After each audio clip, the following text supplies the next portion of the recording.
বাংলাদেশের দক্ষিণ পশ্চিম সীমান্তের জেলা মেহেরপুর। আজ সকাল থেকেই এক রাজনৈতিক আগুনে জ্বলছে গাংনী উপজেলা শহর। মনোনয়ন নিয়ে রণক্ষেত্রে পরিণত হয়েছে পুরো এলাকা। দল একটাই, বিএনপি, কিন্তু ভেতরের বিভক্তি আজ যেন রাস্তায় ছড়িয়ে পড়েছে। সকাল ১১টা থেকে একের পর এক সংঘর্ষ। আমজাদ হোসেনের অফিসে হামলা চালিয়েছে মনোনয়ন বঞ্চিত জেলা বিএনপি সভাপতি জাভেদ মাসুদ মিল্টনের সমর্থকেরা। প্রত্যক্ষদর্শীরা জানান, ইট-পাটকেল ছোড়া, মোটরসাইকেল ভাঙচুর, অফিসে আগুন, সব মিলিয়ে শহর জুড়ে আতঙ্ক ছড়িয়ে পড়ে।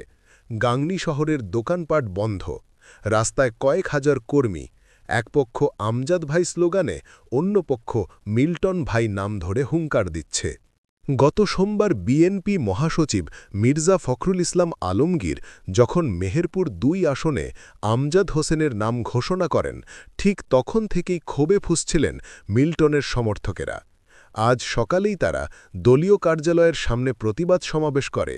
এরপরই মুখোমুখি অবস্থানে নামে ২ গ্রুপ। এখন পুরো গাংনী শহর টান টান উত্তেজনায়। দোকানপাট বন্ধ, রাস্তায় টহল দিচ্ছে পুলিশ আর সেনাবাহিনী, তবে এখনও পর্যন্ত কোনো হতাহতের খবর মেলেনি।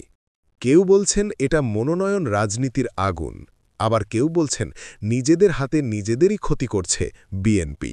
যাই হোক, আজ গাংনীতে যে আগুন লেগেছে তা হয়তো আগামী নির্বাচনের আগে পুরো রাজনীতিকে কাঁপিয়ে দেবে।